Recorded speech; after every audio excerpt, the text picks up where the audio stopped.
അസ്സലാമു അലൈക്കും വറഹ്മത്തുള്ളാഹി വബറകാതുഹു. ബിസ്മില്ലാഹിർ റഹ്മാനിർ റഹീം. അൽഹംദുലില്ലാ വസ്സലാത്തു വസ്സലാമു അലാ റസൂലില്ലാ. അസ്മാഉല്ലാഹിൽ ഹുസ്ന. ഇൻഷാ അല്ലാഹ് ഇന്ന് നമ്മൾ മനസ്സിലാക്കുന്ന അള്ളാഹുവിൻ്റെ വിശിഷ്ടനാമം അൻ-നസീർ എന്നതാണ്. വിശ്വാസികളായ തൻ്റെ ദാസന്മാരെ സഹായിക്കുന്നവനും തൻ്റെ ഔലിയാക്കളെ ശക്തിപ്പെടുത്തുന്നവനും ശത്രുക്കൾക്കെതിരിൽ അവർക്ക് പ്രതിരോധം നൽകുന്നവനുമാണ് അള്ളാഹു എന്നതാണ് അൻ-നസീർ അർത്ഥമാക്കുന്നത്. ഒരു വിശ്വാസി തീർച്ചയായും തൻ്റെ ശത്രുവിൻ്റെ മുൻപിൽ പരാജയപ്പെടാതെയും അപമാനിക്കപ്പെടാതെയും അന്നസീറായ അള്ളാഹു തന്നെ കാത്തുരക്ഷിക്കും എന്ന കാര്യത്തിൽ ഉറപ്പുള്ളവനായിരിക്കും. സഹായം അള്ളാഹുവിൽ നിന്ന് മാത്രമാണ് ലഭിക്കപ്പെടുന്നത്. ദാസന്മാർക്ക് സഹായിയും രക്ഷകനുമായി അള്ളാഹു അല്ലാതെ മറ്റൊരാളുമില്ല എന്ന് വിശുദ്ധ ഖുർആൻ നമ്മളെ ആവർത്തിച്ചുണർത്തുന്നുണ്ട്. ഒമാലക്കും മിന്ദൂനില്ലാഹിമിൻ വലിയും വലാ നസീർ. നിങ്ങൾക്ക് അള്ളാഹുവെ കൂടാതെ ഒരു രക്ഷകനും സഹായിയുമില്ല. അതേപോലെ അള്ളാഹു സഹായിച്ചവനെ തോൽപ്പിക്കാൻ മറ്റൊരാളെ കൊണ്ടും സാധിക്കുകയുമില്ല.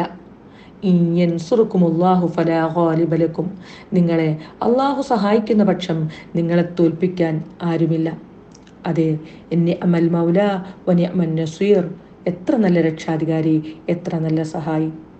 വിശുദ്ധ ഖുർആനിലെ അൻ-നസീർ എന്ന തിരുനാമം 4 തവണ വന്നിട്ടുണ്ട് എന്ന് നമുക്ക് കാണാനായിട്ട് സാധിക്കും. എന്നാൽ അള്ളാഹുവിൻ്റെ സഹായം നേടുവാൻ അടിയാറുകൾ എന്താണ് ചെയ്യേണ്ടത് എന്ന് വിശുദ്ധ ഖുർആൻ നമ്മളെ കൃത്യമായിട്ട് പഠിപ്പിച്ചു തരുന്നുണ്ട്. അള്ളാഹു പറയുന്നു, യാ അയ്യുഹല്ലദീന ആമനൂ ഇൻ തൻസുറുല്ലാഹ യൻസുറുക്കും വയുസബ്ബിത് അഖ്ദാമക്കും. സത്യവിശ്വാസികളെ, നിങ്ങൾ അള്ളാഹുവെ സഹായിക്കുന്ന പക്ഷം അവൻ നിങ്ങളെ സഹായിക്കുകയും നിങ്ങളുടെ പാദങ്ങളെ അവൻ ഉറപ്പിച്ചു നിർത്തുകയും ചെയ്യുന്നതാണ്. അഥവാ ശത്രുക്കൾക്കെതിരിൽ അള്ളാഹുവിൻ്റെ ദീനിൻ്റെ മാർഗത്തിൽ അടിയുറച്ചു നിൽക്കുകയും എപ്പോഴും അള്ളാഹുവിൻ്റെ ദീനിനു വേണ്ടി നിലകൊള്ളുകയും ചെയ്യുന്നവർക്കാണ് അള്ളാഹു അവൻ്റെ പ്രത്യേകമായ സഹായം നൽകുന്നത് എന്ന് നാം ഇവിടെ മനസ്സിലാക്കുന്നു. ഇന്നിൻ്റെ സാഹചര്യത്തിൽ സമൂഹത്തിൻ്റെ ഒഴുക്കിലകപ്പെട്ട് ദീനിൻ്റെ നിലപാടുകളിൽ നിന്ന് അറിഞ്ഞോ അറിയാതെയോ നാം അകന്നു പോയാൽ അള്ളാഹുവിൻ്റെ സഹായം നമുക്ക് ലഭിക്കപ്പെടുകയില്ല എന്ന് നമ്മൾ ഭയപ്പെടേണ്ടിയിരിക്കുന്നു. അതുകൊണ്ട് നമ്മുടെ ദീനിനെതിരായി ഒരു നിലപാടും നമുക്കില്ല എന്ന് നാം സദാ ഉറപ്പുവരുത്തേണ്ടതുണ്ട്. പ്രവാചകന്മാരുടെ ചരിത്രങ്ങളെല്ലാം എടുത്ത് പരിശോധിക്കുമ്പോൾ ശത്രുക്കൾക്കെതിരിൽ അള്ളാഹുവിൻ്റെ പ്രത്യേക സഹായം ലഭിച്ച അനേകം ഉദാഹരണങ്ങളെ നമുക്ക് കണ്ടെത്താനായിട്ട് സാധിക്കും.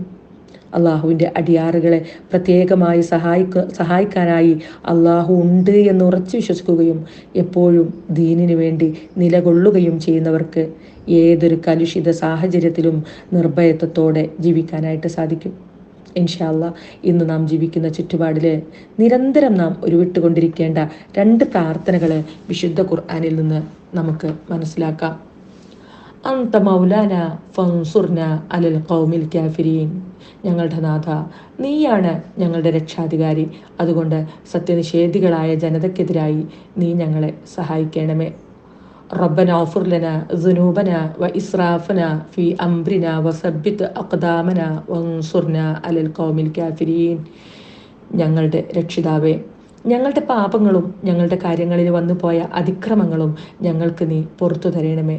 ഞങ്ങളുടെ കാലടികൾ നീ ഉറപ്പിച്ചു നിർത്തുകയും ചെയ്യണമേ. സത്യനിഷേധികളായ ജനതയ്ക്കെതിരിൽ ഞങ്ങളെ നീ സഹായിക്കുകയും ചെയ്യണമേ.